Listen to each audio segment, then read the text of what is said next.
Hello there everybody and welcome to the stream on this rather wonderful and not so wonderful Wednesday night. I hope everybody's well. Yes, thank you for joining us. In the bottom right of your screen, which is bottom left if I'm going to point, is my co-host and good friend, terrible friend, Mark, sat down there. You see him? You know what I mean? Yeah. As the co-host tonight, we have some lovely drone news stories for you. And I was actually quite sceptical that there was going to be any drone news stories, but there actually is a fair few still on the go. So that's good, yes. I'll just take this opportunity quick to promote the stream on Mark's channel Saturday night. It's similar format to this, but it's not drone news. It is a channel spotlight show, and this week our special guest is Gary from Brant Aerials, who is in the chat, and very interesting guy, and we're going to pry some, information out of him. Yes, yeah, so that's all good. Oracles and Beyond, hello there, says Huntress is here. That's Huntress of the Unknown, you know what I mean, straight away. Yeah. Welcome to the stream, thank you for joining. I'm just going to go through the chat real quick, as we do. So in the chat we have Centroid, that's Mark down there. I'm having a bit of fun tonight. I've been shut in for too long. So I don't get out much. So down there is Mark, right there. Centroid in the chat. Eagle VP, hello there, buddy. I was trying to help you with your stream issues earlier. I was doing my best, mate, but you got there in the end. It's all good. Coast to Coast Drones, hello there. Is speaking to Eagle VP a bit there. Vanessa Kitty, welcome to the stream. I haven't seen you in a while. Gary! Gary! He's special guest on Saturday night on Mark's channel in the chat there. That's Gary from Brant Aerials. Excellent stuff. Oracles and Beyond as well. Just said hello there. Hello. Yes. So, Mark, we'll start the show as we always do. Do you have some drone news stories for us? Yes. We'll keep it at that. Yes, I've got a handful of stories. I'm sure we'll fill the hour, no problem. Oh, good. Yes. The 1 hour Wednesday night news stream. Yes, indeed. And just remember, every Wednesday, they're now on my channel. So the Saturday night shows are on Mark's channel. And I may have something special brewing one weekend for you on a Sunday. I'll keep you posted on that. Just bear with me. Okay. You know how it goes. I'm always plotting and scheming. Yep. I want my Sunday slot back. Yeah. I used to dominate on Sundays. Oh, those streams were. Streams were legendary. Oh, and I used to be wiped out by the end of those streams. I was tired. Now, Mark, here's a quick question for you. Right, looking back, how did we ever find the energy to stream for 3.5 hours straight? Dude, I'm done after an hour. I really am. When the hour comes, I mean, I can push it, but we did for 3 hours. I don't know. Like for example, what's his name? Ken Heron did a 24-hour live stream. I guess he was raising money for some benefit for the virus shutdowns and whatnot. I don't know what it was for, but he did it in honor of that. And I'm like, 24 hours? Hell, 3 hours was long enough. Now I'm like, an hour? Yeah, I'm good. Yeah, and bearing in mind them tinfoil hat streams on a Sunday night, I used to do them absolutely dying hungover as well. I would be steaming, and I'd be wearing that big tinfoil hat, and I used to take it off midstream, and you could see the sweat running off my head. That was that. I told you should have put a fan in it, but... I know, yeah. Brant Aerial said he was streaming for Meals on Wheels for seniors. Thank you. It's a noble cause. Yes. Yeah. So well done, Ken Heron, right there. Yes. Asgard Studios, hello there. He says yes. I got a notification. Excellent stuff. Paul Murray, hello there. If you'd like to do the Mana Mana song in the chat, feel free. You're welcome to type it in, Paul. Yeah, type it all in. Oh, yes. Yeah. Vanessa Kitty said, I sat on some streams that would be on 8 hours regularly. USA Up All Night, old saying from USA TV channel. Yes, indeed. I've been guests on some panels where I've been on for like 4 or 5 hours. I don't know how Oh, I used to do it. no. Honestly, you know, I love doing the streams, but I'm, I'm just not cut out for it anymore. I'm getting No. old. I'm nearly 33. Oh my God, you're still a baby. I'm nearly, I'm nearly, well, I'm halfway to 60. Shut I'm up. about a quarter of the way to Eagles age. Oh, oh, wow. Eagles. Again, shots fired. Can't even Yeah. fight back. Firing a Love it. salvo across the bow right What is that? there. That then puts me what at about just under halfway then? Yeah. Oh, dearie me.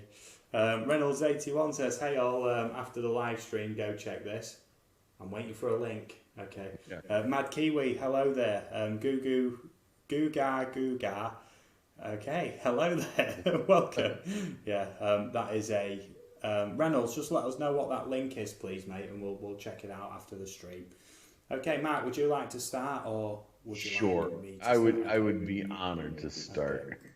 Okay, So just there let we me know go. when my screen's up. That's how you do it, Eagle. Look, no technical difficulties tonight, touch wood. Oh, rub it in the poor guy. Rub it Yeah. in. Meanwhile, my camera's probably going to go in and out like it did a little while ago. So, Oh, maybe. okay, Yeah. okay. So, just a quick update here. UPS partners with Wingcop to develop new multi-purpose drone delivery fleet. It seems like every time we get close to drone deliveries, they change the models. If you noticed, this one is new to me. In this case, it says UPS is working with German startup Wingcopter to develop a new type of delivery drone to be used for the logistics company's growing commercial drone delivery efforts, both in the US and globally. Wingcopter has already designed an electric vertical takeoff, also known as eVTOL, aircraft that has a range of 75 miles and can achieve speeds as high as 150 miles per hour in conditions that include speeds up to 45 miles per hour. That's wind speeds up to 45 miles per hour. Wingcopter will be working closely with UPS Flight Forward subsidiary, the dedicated drone delivery unit that UPS developed last year in July, to house its commercial drone delivery program. In October, Flight Forward received Federal Aviation Administration approval to effectively operate a full-scale drone airline at scale for the purpose of package delivery. Now, if you look at this thing, the one thing this article fails to talk about, other than its range and its speed and its ability, is its size and weight. Because I'm telling you, you're flying something at 150 miles an hour, that comes down, it's gonna hurt.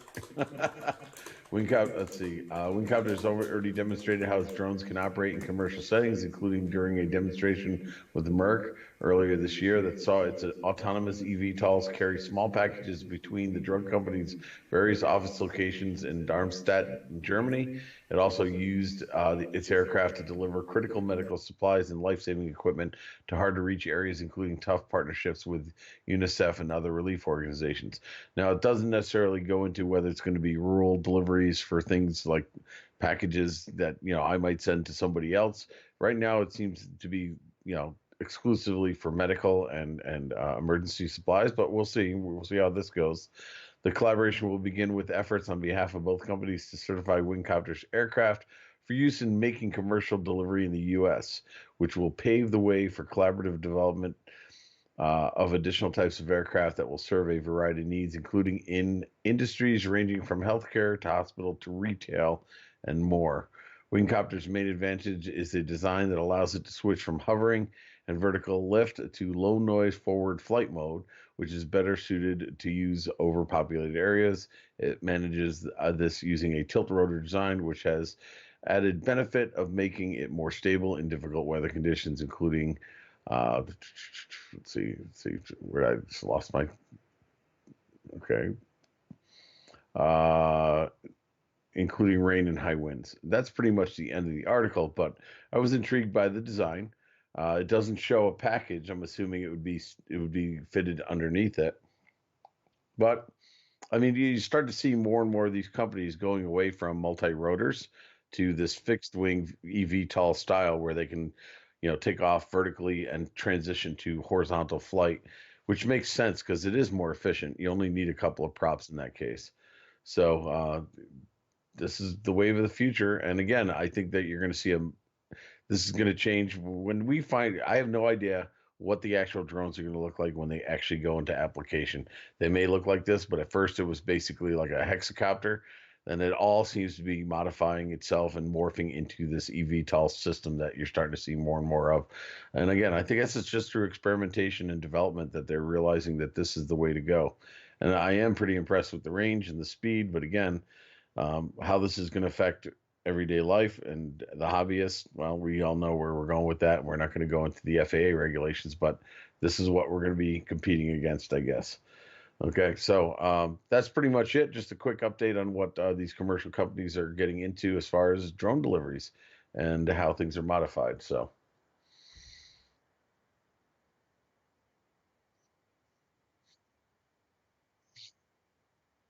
mhm, they are the way. Right, right, right.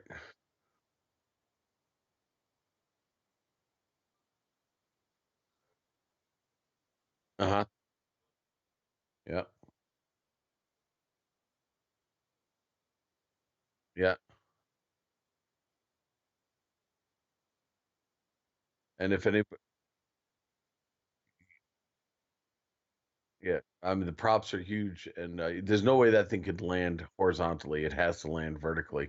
But if anybody remembers, they weren't that successful at the beginning. It took a while for them to really get good, but they've dialed it in, and it works really well now. Oh, Yeah, Asgard says I he doesn't know. hear me. I know. I am Okay. sorry, everybody. I don't know what's wrong with me tonight. I really don't. Because Yeah, first, Mark, you had an echo. I fixed that. uh, okay. And then I've just muted my own audio for the fun of it,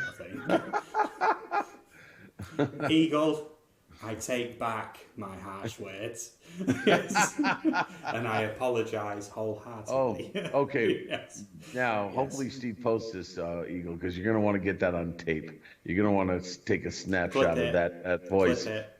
clip Yeah. it, him saying that he apologizes for the guy. You'll never hear that again. Yeah.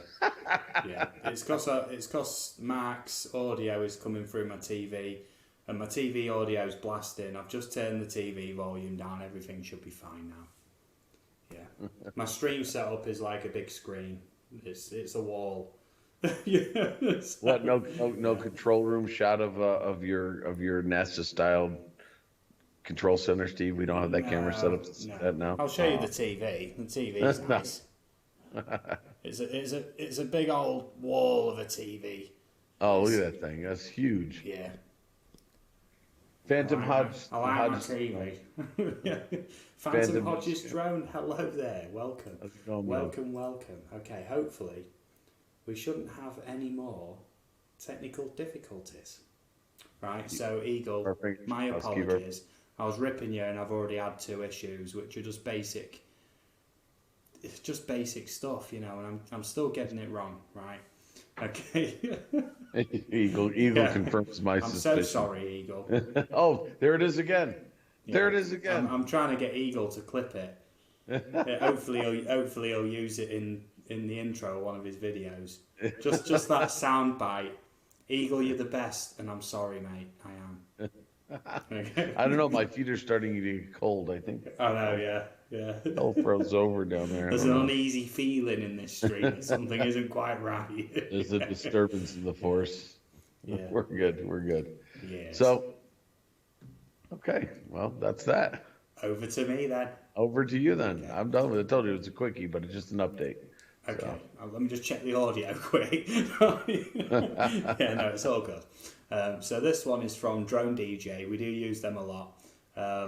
There we go. Mike, did you put the link in for that story? no, in fact, I'm going to put it in right now. I should Put have the done link that a in while for your ago. story, and then I'll put the link in for mine there. Okay, this link is for the story I just mentioned. Should you want to go and peruse it, there you go. Okay, and this is from my article that I'm going to be reading from here, Drone DJ. This one is DJI Mavic Mini design flaw causes propellers to hit drone body. Now, this is interesting because I had a similar issue with the Mavic Pro, actually, but not with the standard props. But I'll read the article and then I'll talk about the issue I was having. So right there, look, you can see on the body of the drone is sort of highlighted the scuff on the body from the front right propeller, and obviously the sort of slow degradation of the prop as well from it in the body. So a possible design flaw is surfaced by DJI Mavic Mini owners experiencing the propellers rubbing against the drone's body due to the lightweight and flexible design of the arms. It looks to be a known problem with people already working on fixes for it. Images have appeared on DJI's community website of a user posting images of the Mavic Mini or what looks to be marks caused by the props contacting the body. The user have shared that they recently started to notice the front set of propellers tend to hit the drone body even if new ones were put on. He also stated it was more likely to happen when the drone was in sport mode. I bought the Mavic, this is in quotes, I bought the Mavic Mini to bring fun to my life, but recently found the Mini's blade will hit the machine even if the propellers are changed. Such a problem will reappear to solve the problem, but I didn't. I want to ask whether there is any Mini owner that has encountered the same problem. I usually am ordinary flight modes. I think it means I usually use ordinary flight mode. Sport modes are rarely used. So it looks like a cause of the problem is the flexibility in the arms due to the weight restrictions DJI was able to keep within. The arms can flex due to the torque of the motors causing the props to get closer to the drone body and therefore rub against it. It looks to be a known problem for some, as a company has already produced prop mounts that raise the height of the props just enough to clear the body fully. There are also designs on Thingiverse that replace the soft foam inserts in the arms with stiff 3D printed plastic. Both of these options will likely set the Mavic Mini over the 250 gram weight limit. So that's where we're up to with that. So obviously when you're flying, I'm going to use my Mavic Pro as an example because I had a very similar issue.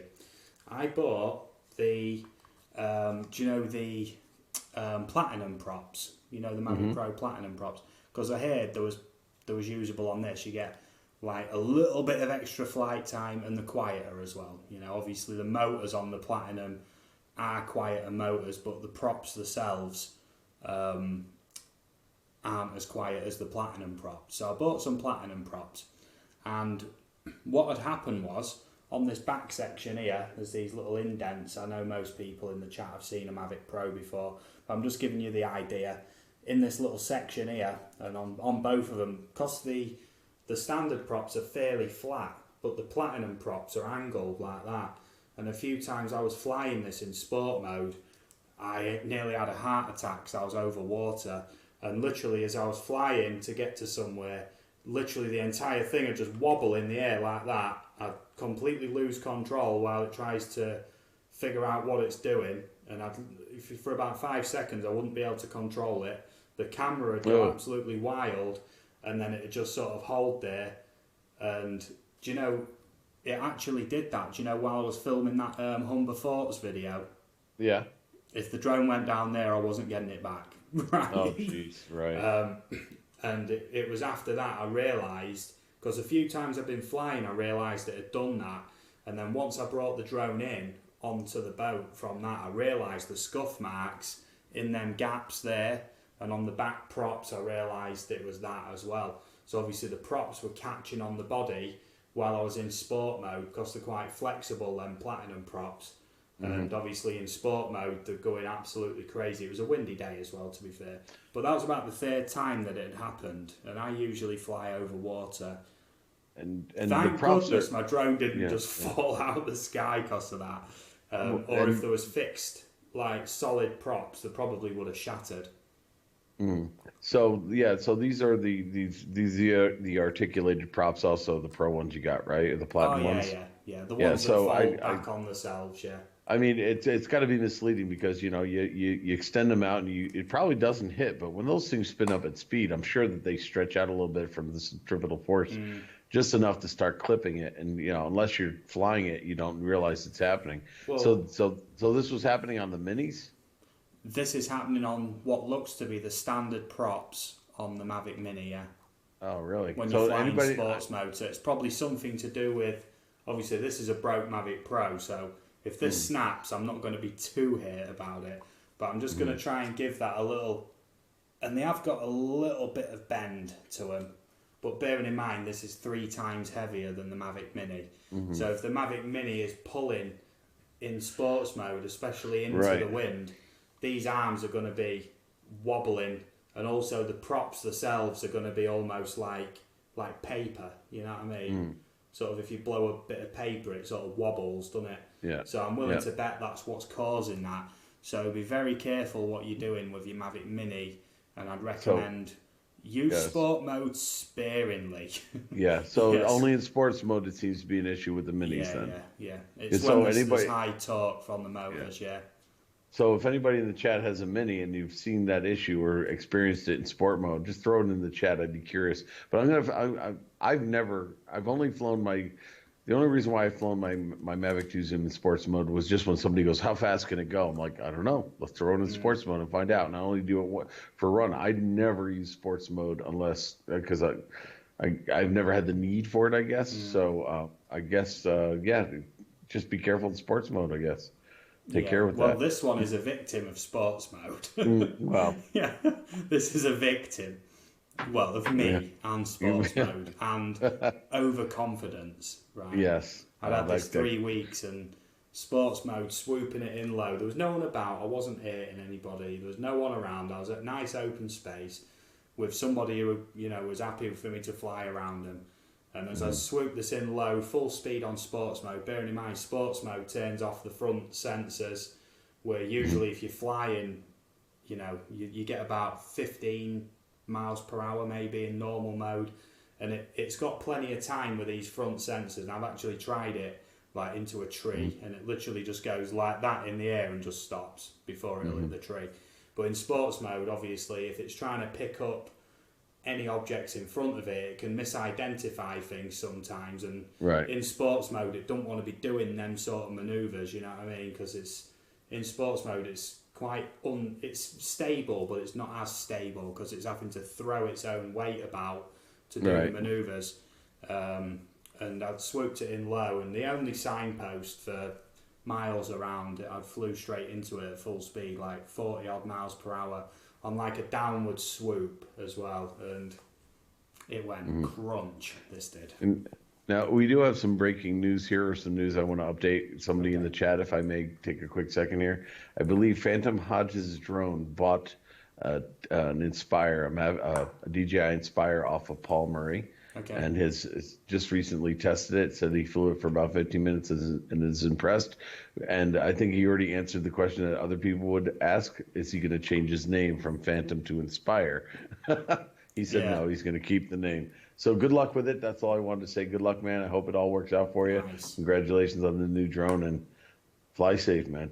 Good luck with it. I've seen the Inspire in action, and it is impressive. It's brilliant, isn't it? Oh, when that landing gear goes up, woo! It's nice.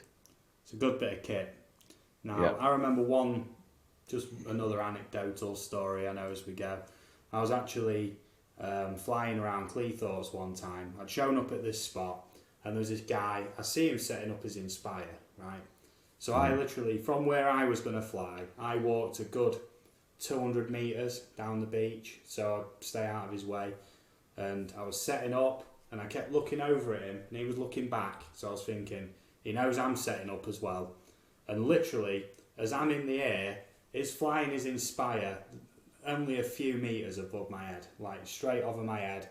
And he wasn't looking what he was doing because he was angled towards this light railway train and all that lot. And he was following the train. And then he was flying it round. And I'm saying to me, mate, I'm like, keep an eye on where that is, because I can't watch that drone and mine. And while he's doing that, I've got to try and land mine. So I can't be in the air while he is, you know what I mean, as well. Like, with him just over there, I thought he'd seen me, so stay away from this area, you know what I mean? And he wasn't, and as I came into land, it came right over me bloody head again, right as I was about to land, so I had to sky mine again, honestly. You know?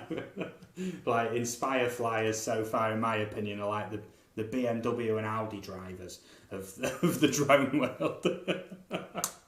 Yeah, no offence to anyone, but that's just a funny story. Yeah, when I went to challenge him about it, he's like, "Oh well, no, I didn't think I couldn't fly straight over people, and all that lot, you know, well, this costs in total £6,000 and I bought it from China, blah, blah, blah. I'm like, that doesn't matter. The rules are in place. I was already flying, and then you came right into my airspace there, you know, doing manoeuvres right over my head. He's like, oh, I didn't go straight over your head. I'm like, honestly, mate. Yeah, honestly, I'm a drone flyer myself. You came straight over my head. And I said to him, oh, you on that live drone broadcast channel on Facebook? And he was like, oh, yeah. It's only a one-man show. I knew it was him, because who else goes there every day and flies the drone? You know what I mean? Right. And when I challenged him about it, he wouldn't really admit to it, but I knew that's where he was from. And I was just like, you know, just be a bit safer, mate. That's all. There's people flying drones all over around here, and you obviously haven't looked or anything for anybody. And I was trying to signal you, look over, and I thought you'd seen me taking off, like setting up, taking off. You know what I mean, and all that lot. Anyway, yeah. Hello, Jackson RC Aviation. How are you? Welcome to the show. Yes. So that's my story there. So anybody who's got a Mavic Mini, please fly it with caution. We've already heard stories of the Mavic Mini having flyaways as well. So throw that in with dodgy props. Just be safe. Fly safe. And if you have to get them stoppers for your props, there'll just be like a little thing that go on them, and they'll just raise them up by a couple of millimetres, I bet. But that'll probably put you over the 250 grams. Yeah. But not that matters really, because very soon you're going to have to register any drone by the looks of things. So, yeah, but as the laws stand, just be careful, because, you know, even though it's 249 grams, you add one thing to that and you're over the weight limit, you know. Yep. So, yes. They literally did squeeze as much as they could into 249 grams. Let's put it that way. But that all for waste now, because they're going to change that, and they haven't done it yet. I hear they changed that in the UK, but they're going to change it here in the States too. So soon coming. Yes. Okie dokie. Right, Mark. I'm going to switch over to your story then, mate. Okay. Well, here's the link to the article. This is actually from Forbes. It's by a guy by the name of Andrew Carlton, and I found this interesting. He advertises himself as, he says in underneath next to his picture. If you go to it, you can't see it. It's too small probably from your browser, but it says, I am an opinionated observer of the aviation industry's foibles, which means weakness of character or failings. So interesting that he puts himself as such. It says, getting locked down underlines why we must look up and work to enable drone delivery. Now, again, you folks, all you have to do is turn on your television and you're going to be bombarded with coronavirus updates and stuff. And we're trying to keep it to a minimum, at least within the context of what we're talking about tonight. So we want to kind of keep on the straight and narrow with regards to this, because we could talk for hours and hours, and I don't want to do 3 hours, Steve. No. I don't want to do more than a couple of minutes of coronavirus talk, to be fair. So in all fairness, I'll just sort of put it out there. Okay. You know, I'm gonna, as bad as it is, I'm sick of it. Everyone's sick of hearing it, and I'm sure most people are now coming to YouTube because you can pick what you watch on TV. It's every second you're watching TV at the minute, and it is starting to weigh a lot on people, I think. Yeah. Okay, so in this article it says in 2013, Amazon founder Jeff Bezos predicted drones would be distributing packages within 5 years. Well, it's 2020. That is not it is not regular practice yet, but it's getting closer. And if we ever needed a flying delivery service, it's now. Amazon recently announced they would be temporarily refusing to dispatch non-essential items from its warehouses to cope with overwhelming demand for household essentials, including medical supplies due to the coronavirus pandemic.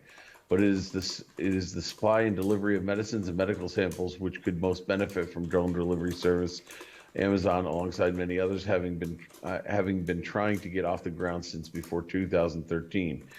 If there's one thing the coronavirus has highlighted, it's our ability to transport and dispense goods, irrespective of size and importance, is currently wholly dependent on ground-based man-in-vehicle deliveries. That is not without bottlenecks and risks. It is also very labor-intensive, which when your country is locked down and your staff is quarantined, can really make life difficult. So what is stopping drugs, essential medicines, and test samples being distributed to labs? hospitals, and our own backyards by fleets of autonomous drones. We have the hardware. There's no question that Amazon DJI, Parrot, and Animal Dynamics, to name a few, have drones now which could land on roofs of hospitals or in your back garden, dropping a payload before returning to designated base. It is not about the hardware, it's about the airspace, that bit of the sky immediately above you. Big commercial airplanes flying in controlled airspace well above your head, except when very near to airports. But between that controlled airspace and the grass is the section of airspace that is not controlled, but used by general aviation, private flyers, helicopters, and others, usually lumped together and called general aviation, or GA. Using a visual flight, and they're using visual flight rules. Drone operators want to share that bit of airspace with manned aircraft. Herein lies the problem, or perhaps heretofore lay the problem. Up until 6 weeks ago, GA didn't want to share, but recent events have shown us that they are going to have to share. The use of commercial drones for these tasks, and again, this is also the airspace where us hobbyists fly, and we need to keep that in mind. Notice they're not talking about the hobbyists here; they're only talking about the general aviation population. Small planes and such. It says, so to open up our skies to the drone economy whilst keeping it safe for manned and unmanned aircraft alike, two things need to happen. First, aviators and drone users need to understand if they are to have a harmonious relationship, they need electronic Despite the prevalence of transponder technology from iPhone apps to satellite-based ADS-B, today many piloted GA aircraft cannot be seen or tracked by air traffic controllers or other interested parties, which is why even hobbyists are going to have these transponders, if you will, on their drones should the FAA get their way. Likewise, commercial and recreational drone pilots, although they have been flying for only a relative short period of time, are already increasingly reluctant to either install remote ID devices to their drones or incorporate SIM card technologies to make others aware of their location. It is as if they want to be GA pilots in their next life. Regulators need to get their act together. Some readers may remember I wrote last year about how FAA and EASA could not agree on either remote ID or UTM standards. There's no time for that sort of grandstanding now. If we were to democratize the skies, give everyone equal and most importantly safe access to airspace, then we need to know where they are at all times, not so we can see where they're flying or who is on board, but so we can stop them colliding. And so he's obviously advocating for identification, some sort of system that prevents or reduces the chance of collision, which leads him to a second point. We need a single point of truth, a way of having access to a single source of current location of all airborne aircraft, from the largest commercial airline to the smallest drone, on one open to all platform. In the UK, Altitude Angel, in conjunction with the air navigation service provider NATS UK, has developed a scalable, automated single platform of air traffic control, combining drone flight plans with GA craft. Well, that's drone flight plans, which means if you're going to fly a drone, I assume you're going to have to file a flight plan. And that may include, if he gets his way, hobbyist drones as well. This is a great start, combined with the technology which prevents both drones colliding with other drones, blah, blah, blah. If all countries were to adopt these or similar nationally operated centralized platforms which blended drone positions with manned aircraft positions, we would have single point of truth we need in order to manage and operate the sky safely. So basically, he's just reiterating what these companies are going to have to do in order to make the sky safe.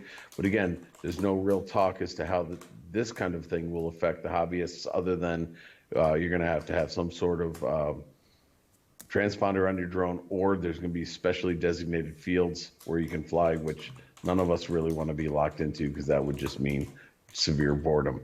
Because I'm not going to fly my Mavic 2 Zoom over the same thing over and over again. In fact, I've reduced my flights because I've flown everywhere, captured whatever images I want, and that is the argument right there. But basically, he's got a point. When you're looking at something like we're experiencing right now with the lockdown, there's got to be an alternative to delivery if it means you can't put people out on the streets and driving vehicles and delivering things, hand delivering them once you get them off the truck. So it is a bit of an issue, but I think, again, without going too much into the coronavirus, this is going to be a landmark situation that is going to change the way things are done. I mean, even myself, I've been doing classes with my students online. You're going to start to see that more and more. This is a test case for universities as well. Again, we're going to see, you're going to be in a university where you're going to take half your classes in a regular traditional classroom and the other half are going to be taught by some professor that's in another country, and you're going to have to be watching it online. And this is going to be the test to see if that's viable or not. So folks, get ready for it. The world is changing.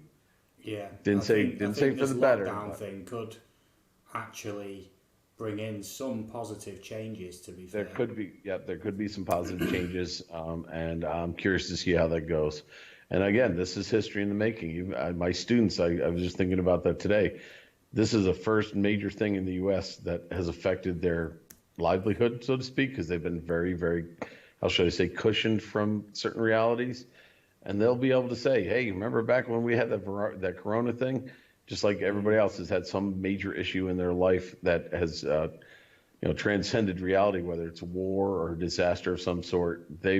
My students now are realizing life can suck sometimes, and it's how you get through it. So, and hopefully there will be something positive out of it too. So, yeah. I mean, they're talking about skies have actually been less polluted since this has happened. Significantly. Yeah. So there's a positive there as well, but that'll be short-lived once the lockdown's over. We know that. PMDB, what's up, man? Glad you made it. PMDB, my arch nemesis, is in the chat. Yes. PMDB, we now have the technology. I do keep offering you a match of SmackDown, and here it comes. You just keep slithering away, don't you? Slithering. Ooh, slithering, slinking, slithering. Oh Lord, and the smack talk begins. Just it's slippery. That's the thing, you know what I mean? I keep offering. I'll message him on Facebook from time to time. You want that game of SmackDown? And he's like, oh no, not tonight. Oh, I love what Eagle just put. He goes, hope to get back into the swing of things, Paul. Just got to get the problems ironed out, but then Steve had problems on this stream earlier. LOL. Yes, Eagle. Yes, I did. Yeah, Newfound Drone Productions. Hello there. Welcome to the stream. Yeah. Okay. He's gonna milk that for as much as Eagle, he can. I hope you clip that soundbite of me apologising, saying you was right and you was the best. Yeah. Eagle's correct. It is best. He's got the best channel. Way better than mine, and his streams are far superior. And I was wrong about what I said about him. Oh, Lord. There it is again, Eagle. That's going to be mine and Eagle's new thing, I think. Me constantly making up apologies. If you don't take advantage of this and you don't clip that soundbite or those last 3 sound bites, that's your own damn fault. I'm telling you right now. He's giving you every opportunity. So shame on you if you don't take me up on that advice. Yeah. It's all there for you, Eagle. There we go. On a silver platter. There it is. Delivered right to you. Yes. Right, we'll switch over then to my story then. Me hosting, there we go. And this one is 10 coronavirus busting designs, spraying drones, fever helmets, blah, blah, blah. Now, 9 out of 10 of these have nothing to do with drones, so I'm going to go straight to the drone story. And we have actually covered some specific articles about what drones are doing, but I just wanted to cover this one. This one's from theguardian.com, so I'll post this in the chat for you all. Like I say, I'm not going all the way into the coronavirus thing. Everyone's sick of it. So, in a world where we are forbidden from leaving the house, it looks like drones might finally come into their own. In China, the world leader in drone manufacturing, the mini choppers have been mobilised for everything from fever detection in crowds to disinfecting public spaces to delivering supplies to far-flung locations. Agricultural drones designed to spread fertiliser have been repurposed to spread fertiliser and spray disinfectant, across pavements and public squares, as well as deliver groceries to remote island communities. Drones have also been used to deliver test samples, dramatically cutting journey times. In France, the police have started using drones to help enforce its lockdown, monitoring parks and public spaces to make sure people are not leaving their homes for non-essential trips. While in the UK, Northamptonshire police are planning to increase their fleet of drones, which will be equipped with a speaker to transmit public information messages and tell people to get back indoors. no nipping out to get them non-essential items. Now the drones are watching. Yeah, so that's the thing. This is also a very we're still in the Wild West era of drones. You see, it's still going on. You know, law enforcement testing how far they can push them. Hobbyists still crying out for their own rights, which they're more than entitled to, in my opinion. And then obviously delivery companies wanting to, you know, threaten to buy up parts of public airspace or most of it for their own financial gain. And there is still a bit of a power struggle on that front. Now, this will be used as sort of landmark, extraordinary circumstances for the police to come in with drones and literally use them for whatever they like. Because if everyone's on lockdown, no one's going to be out flying the drones. The skies, there's pretty much no planes flying at the minute. Not that I've seen anyway. The skies are clear. And I live fairly close to an airport, you know, not that close, but close enough to see planes often enough.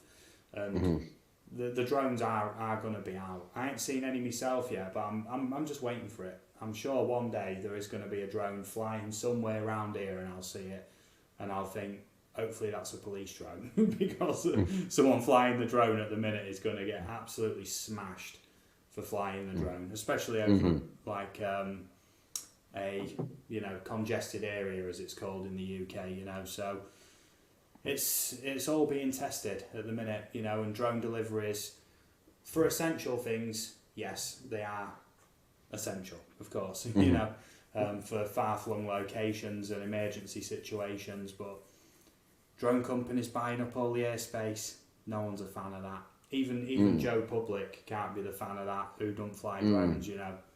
All right. The main safety and privacy concerns that everyone has about drones. Oh, I know. Let's ban hobbyists who are very rarely seen, very rarely do anything wrong, and when they do, it's mostly fake news. Not mention any names. Let's give powers to a company that's like a multi-billion-dollar worldwide company, and let's let them fly as many drones as they like over my house, delivering things into my garden, potentially. And then food delivery companies, instead of a delivery driver showing up, just airdrops you in a pizza and some chips, you know, for example. Really? Yeah. People want that, but they don't want people to have the freedom to just go out and fly in nice open spaces and enjoy themselves. Well, that's it. I mean, right now, like I said, the FAA makes it sound like there are drones in the air all the time, and I don't see drones in the air. But if they get their way, you're gonna go out there. You've seen movies. I think the last one I saw was Ready Player One, where they have this image of them in these built up towns and cities with you know, caravans one on top of the other, and they live in these weird looking cities, and everything's being delivered by drones, and they're flying all over the skies. I potentially see that's what we're going to see, and it's all going to be these drone deliveries. And I'm telling you, it hasn't happened with hobbyists yet, but you're going to see accidents, injuries, and God forbid fatalities due to some of these delivery drones falling out of the sky. Yes. It's inevitable. It is inevitable. It's just law of averages. The more you send up, the more likely it's going to happen. Now, the weirdest thing is, I don't know if anyone's seen the promo that Amazon did with the blimp that drops all the swarm of drones out. People are in favour of that. There's a lot of people who are like, oh, that'd be well good. Really? But you don't want me flying my drone in some field somewhere or some old military base where there's nobody.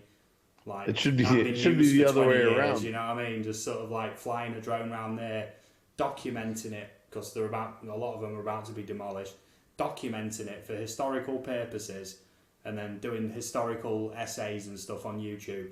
And other people just flying for fun in these locations, causing no harm to anybody.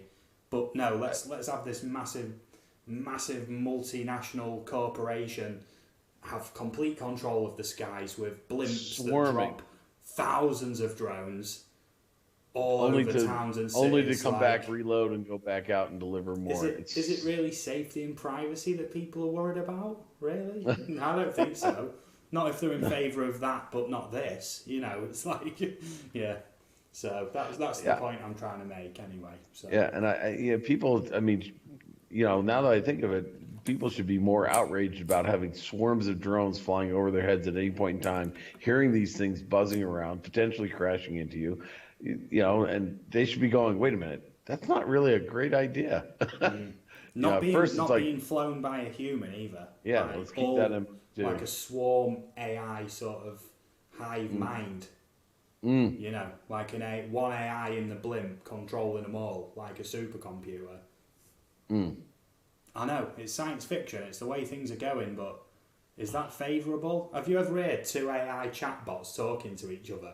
It doesn't take long before they start figuring out that humans don't need to be around anymore. Right? Yeah, You like, know? what do we need these Yeah. jokers for? It If doesn't we had take them arms, long. There's many if we had, examples. if we had arms, we'd get rid of the jokers. That's probably what they'd say.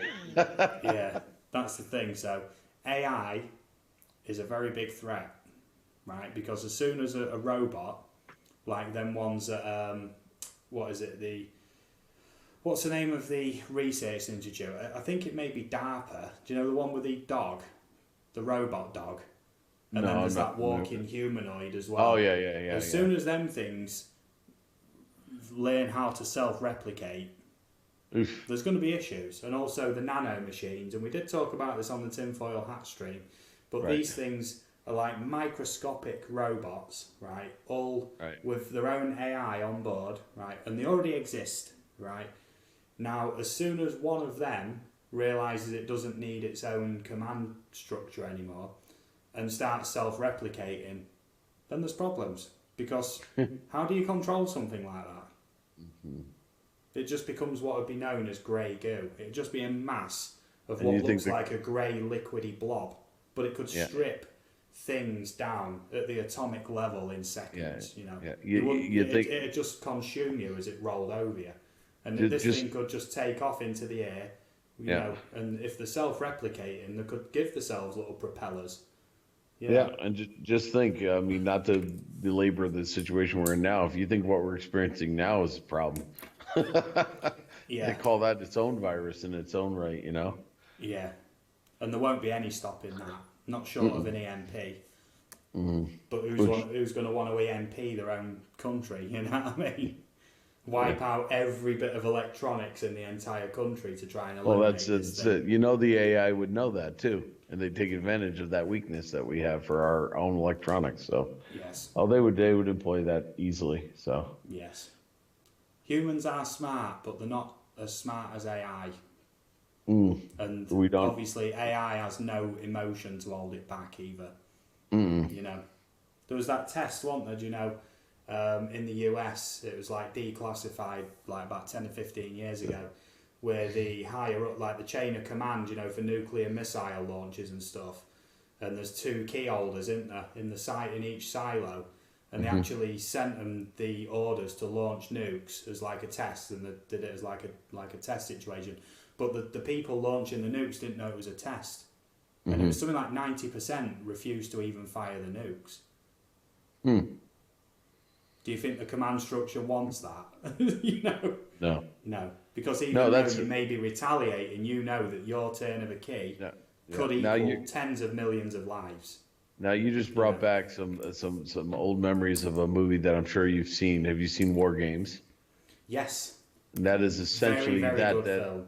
in Yes. fact, that's how they opened up. They show they show these guys getting the command, and one guy refuses to turn the key, and the other guy pulls out his sidearm and says, "Turn the key," because he can't reach it. He's got the gun towards him. So you've got that human element that's stopping the command structure, and as a result, they outfit all these launch sites. They take the human element out, and they essentially put the AI in that won't make that mistake. So that's exactly the same premise you mentioned. Yes. Very good points so far. And I know we've strayed a little bit off drones, but we've gone into AI. And AI and which is- drones do kind of go hand in hand, because even the Mavic series, it's all autonomous flight modes. It's AI that does that, you know what I mean?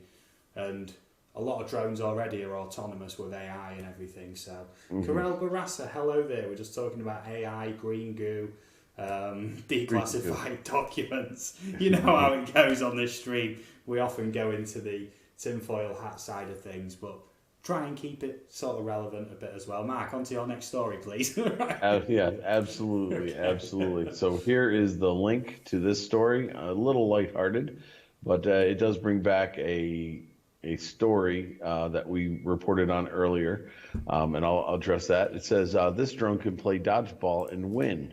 Now, the winning part, it's a little suspicious, but as you know, with drone deliveries and such, they got to be able to avoid birds. They got to, trees, power lines, clotheslines, anything in the backyard, so to speak. Basically, here it says there are at least 3 or 4 clips in here that I won't show you, but if you go to the link and check them out, you'll see it working. It says using a novel type of camera, researchers from the University of Zurich have demonstrated a flying robot that can detect and avoid fast-moving objects, a step towards drones that can fly faster in harsh environments, accomplishing more in less time. Drones can do many things, but avoiding obstacles is not their strongest suit yet, especially when they are moving quickly. Although many flying robots are equipped with cameras that can detect obstacles, and it typically takes from 20 to 40 milliseconds for the drone to process the image and react. It may seem quick, but it's not fast enough to avoid a bird or any other drone, or even a static obstacle when the drone itself is flying at high speed. This can be a problem when drones are used in unpredictable environments or when there are many of them flying at the same time. Reaction of a few milliseconds. According to this research here and what they've developed, it says in order to solve this problem, researchers at the University of Zurich have equipped a quadcopter with special cameras and algorithms that reduce its reaction time down to a few milliseconds. That's fast. Enough to avoid a ball thrown at it from a short distance. The results published in the journal Science Robotics can make drones more effective in situations such as the aftermath of a natural disaster. For search and rescue applications such as after an earthquake, time is very critical, so we need drones that can navigate as fast as possible. In order to accomplish this more within their time-limited battery life, explains David Scaramuzza, who leads the robotics and perception group at the University of Zurich, as well as the NCCR Robotics Search and Rescue Grand Challenge. However, by navigating fast drones are also more exposed to the risk of colliding with obstacles, and even more if these are moving. We realize that novel type of cameras called event cameras are perfect fit for this purpose. Now, again, I'm not going to play the video, but in these videos, they show somebody tossing a ball at the drone, and it reacts fairly well and avoids the ball, and it's pretty impressive. Event cameras have smart pixels. I won't go into that. It's just going in depth into the technology. But basically, 3.5 milliseconds to detect incoming objects is pretty fast if you know anything about what a millisecond is. And again, each one of these videos demonstrates them throwing at a ball. Now, it's not like they're throwing a fast pitch baseball. They're taking a dodgeball and winging at it underhanded, relatively fast. Not as fast as you really would in dodgeball, to be honest with you. But these things seem to be reacting in as much a quick time. Now, we reported on something earlier this year, or last year, I should say, Steve. You remember that? Do you remember the defense drone, the one that would be sent into active shooter situations that would actually detect the gun and put itself between the victim, or the potential victim, and the aggressor? I remember that. That was the story of the drone, which on top of it had that little bulletproof shield. Yep. Right. Yep. And when there's an active shooter, say with a pistol or a gun, as they move the gun around, this drone would actually stay along the line of fire of the gun, and then once it detected the bullet was firing, it'd flip up and actually stop a bullet. Yeah, amazing technology. Now, I'm wondering if there's been any conjunction and any research that has overlapped here, but that's what we're talking about. And again, I wish I could show you the clips, but you have the link. Go and take a look at it for yourself. Again, the way the article starts off, it makes it sound like they're taking these things and they're chucking them as hard as they can at these drones. They're not doing that, but it is. But again, 3.5 milliseconds. if the drone's flying to deliver something and a bird is coming at it, I'm sure that that's a reasonable amount of time to expect it to maybe avoid a collision. This is still research; it's not an application yet, but this technology is pretty impressive. And if they can get drones to do that, but then again, that's branching into the AI as well. Because let's say a drone is going rogue and you need to take it down. Are you going to be able to? You know what I mean? Think about it. If I had this on my drone, I was flying it, would any of those anti-drone technologies where they shoot the net at the drone, would that net be successful in catching the drone now? Don't know. It's going to go back and forth like this as we go further into the technology. But I recommend you go and get a full read of this article. This was published in what's called Tech Explore. And again, the videos are fun to watch, and I recommend you go and take a look at it. Drone UK, welcome. He's joined us in the chat. Hello there. Ball Life says, I'm still here. He just finished the shower. That's all good. It's all good, mate, honestly. Yeah. Whenever I'm watching streams, I often pop off, make something to eat, come back, grab a drink, whatever. It's all good, Yep. mate. You still got to do live stuff, haven't you? You know what I mean? That's all Yep. good. Yeah. So, yes, AI again. And I do remember seeing another article quite a while ago. For next week's show, I'll see if I can dig that up, of a drone that actually plays table tennis. Mm-hmm. Where it flies flat, but then it detects the ball coming in and actually sort of hits the ball back as it comes in across the table back at Accurately too. Yeah, accurately too. Yeah. So crazy stuff. Yeah. Now that net launcher you mentioned, I think that is for basically like human controlled drones who Right. it'd fly in from above and they wouldn't Yeah. potentially see it, because obviously most drones, with a Mavic Pro you can set it so you can go like, I think it's like 30 degrees up on your camera, but a drone coming in from behind and above, you're not going to see it, or from the side.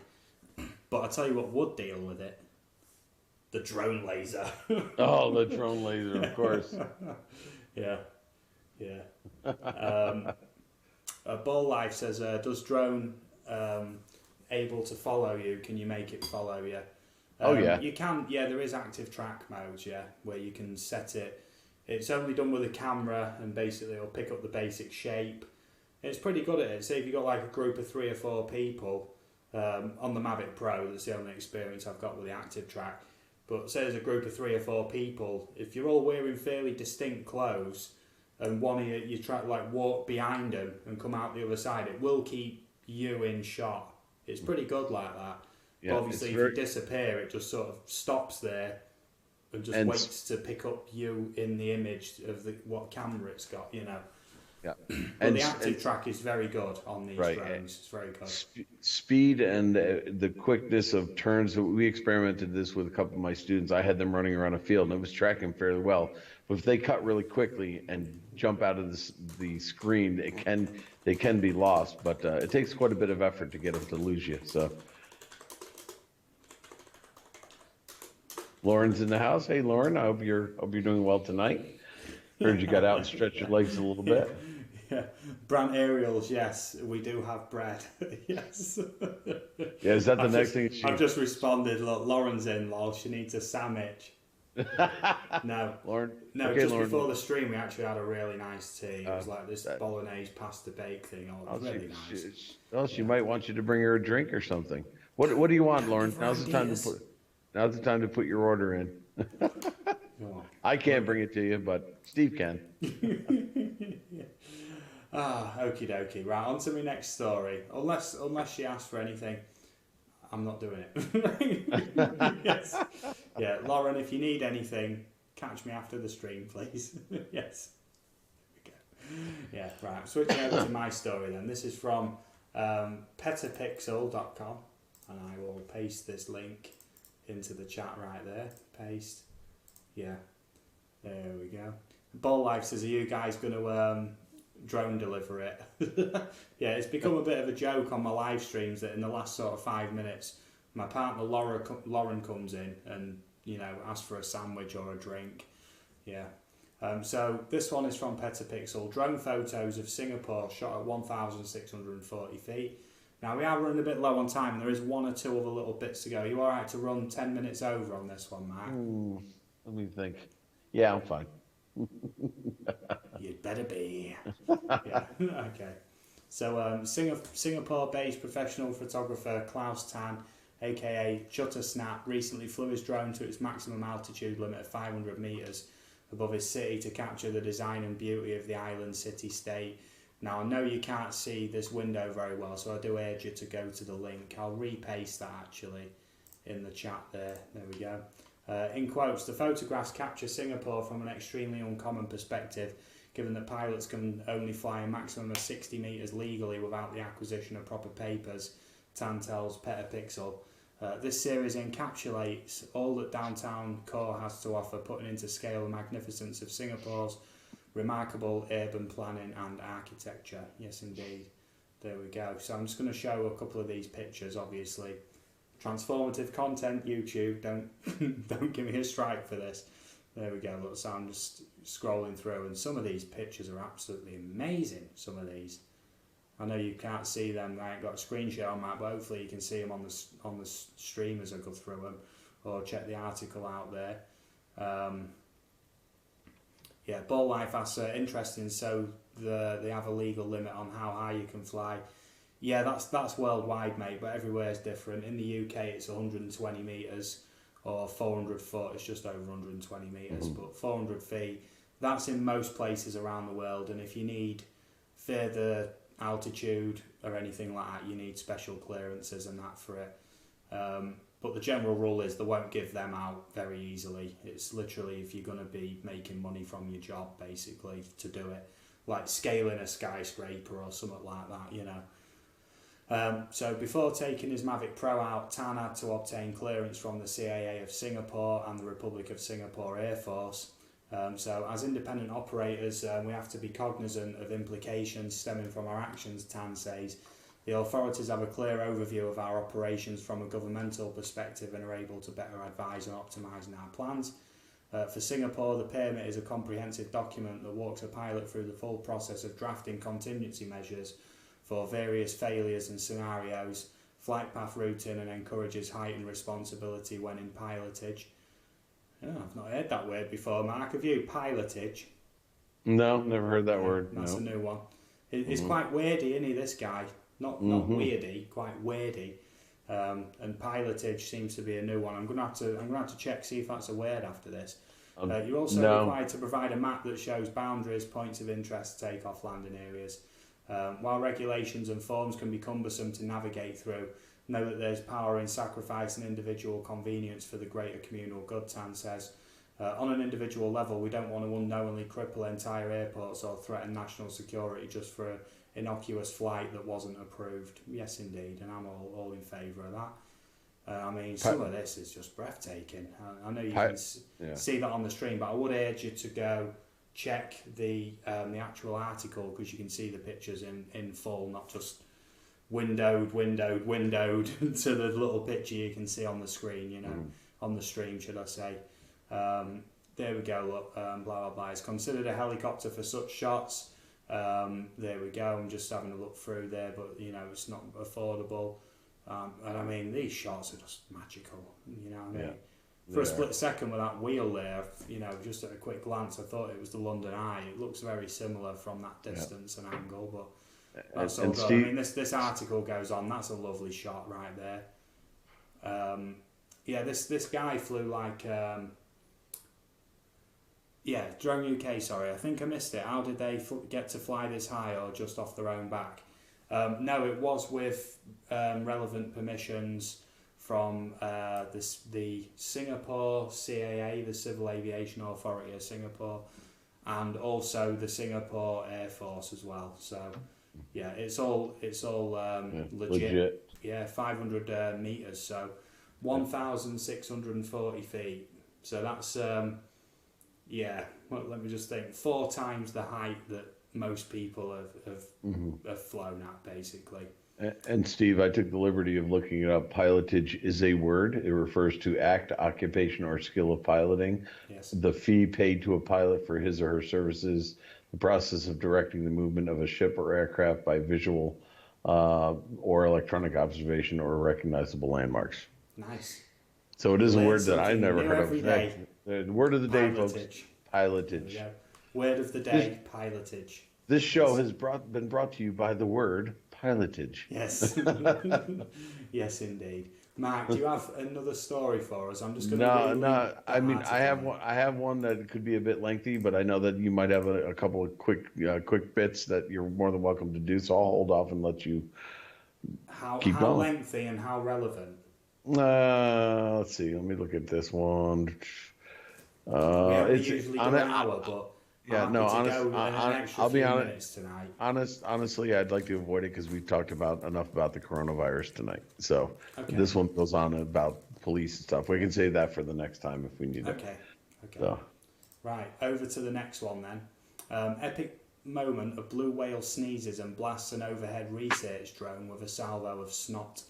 Now, when I first looked at this article and everything, I thought the drone had been accidentally blasted. I'm not going to read the entire thing because we're running low on time, and this article is in depth, basically. But this drone is a research drone. I'm showing the video on the stream right here. It's windowed, so hopefully it's okay there. You can see there, look, that's the drone getting blasted by the snot of a whale. And essentially, on top of the drone, it's got these like trays to try and catch the snot for research purposes, to make sure the whales are healthy and everything like that. Drone UK says, right, I'll say night to all. Good night, Drone UK. Feel free to take care, message Drone me UK. on Facebook when you're ready, mate, for that call, and we'll sort something out. That sounds good, right? I needed a little little light thingy there. Yeah, so I just wanted to show you that video. Our drones are very, very versatile. And it's a positive drone news story. They've been mostly positive again tonight. We like to do that. A load of shots. Yeah, that's it with all the trays on it, look. On the front and on top to catch whale snot. And this guy's going on about nobody's, as lucky as him and all that lot, Well, not everybody's as lucky as him. That does look like an Inspire, if I'm not mistaken. Yeah, I think so. Yeah. And then obviously they do all the research. It's mostly about there's a whole thing about whales and that in there. Mm-hmm. Yeah, so that's really good. So next up then is the funny drone clip. I love this one. That's what I was hoping. We might hoping have to start a new segment called that, funniest drone clip of the week. And the funniest one that I managed to find was this one, and this has been doing the rounds. This has been doing the rounds in UK media and everything. It's obviously not from the UK, I don't believe, but this is funny stuff. So this is how you walk your dog during the quarantine with a drone. The problem is, I don't think that drone is going to handle it very well if that dog wants to pull. So no, my dog. My you can little only do Boston. this with a very well behaved dog. I can tell you, my Boston Terriers would tear that thing out of the sky in a heartbeat. But that is hysterical. I had to close that quick because it was about to play a clip from the WWE. We don't want that. No. Oh, God, no. Hold back. No. So. And at the same time, just while I discuss this last article, Matt, would you like to look for a channel to raid? Absolutely. Yes, just do so that right now. Get the ball rolling on that, as it were. I have not been successful these past few weeks, but being that people are shut in, let's see here. Okay, so this one here, in the UK, there's a very popular fast food chain called Greggs that sell things like pastries and pies and pasties and pizzas and sandwiches and things. And a lot of people swear by this place. They do. My favourite thing from there is what's called a steak bake, right? So you get sort of like your traditional English gravy, bits of like steak cubes like that inside like this puff pastry, and when you eat it, it's like red hot lava in your mouth. It's that hot. So you have to open it and wait for it to cool a bit. And when you eat it, it's like, oh, it's just so amazing. And they do like chicken and mushroom and like baked beans and cheese and things like that. It's really, really nice. Yeah, Lauren Amy says she loves Greggs. It is lovely, but obviously during these times, what we're going through, it's not open at the minute. But they have announced plans to start a delivery service using drones. And then the article, or should I say, the person who posted this on Facebook asked, a good idea or just pie in the sky? Trying to get the pun in there just for good measure. But yeah, I'd love it. I'd love it personally because I would like a Greg's. Yeah, just the thought of it coming in with some steak bakes. It's like, but that's the thing, Matt. You know, with like drone food deliveries and things like that, I always laugh, don't I, about drone face. So when you're bringing your drone into land, there's this face, right, where usually it's like a bright day, the sky. So as you look up, you're sort of squinting a bit like that, and your top lip has a tendency to sort of go as you're looking up. So your face while you're looking up is like this. It's squinching, yeah, kind of like squinting at it and stuff, yeah. Now, if these drones delivering the food have cameras on, I wonder if they're capturing everyone's drone face, but with added drool. Oh, yeah. Just as like pizza comes in, or steak bakes, or a McDonald's, and you just got some like dude there like, you know, what is this stream coming to? What am I doing? Mark, have you found somewhere good to raid? Yes, his name is. I'm a bit. Of all the channels, I figure we'll give an FPV channel a shot to this week if that's okay with you. Oh yes. He's called Tech FPV. He's currently ripping in front of his yard and live streaming in the process. So I'm going to paste that in the chat. Okay. So he's still live. Nomad Unbroken was on. I was hoping to catch him, but he just went off. He's a good guy to go visit. But this guy here is called Tech FPV. Good flyer apparently, and I'd love to support him if we could. So if you can go there, and what are we going to do? Aerial views raid? What do you want to do? You want to type something in for that? How we want to do that? Yeah. Let me just paste something in there. We'll do Tadar raid because it is joint effort right there.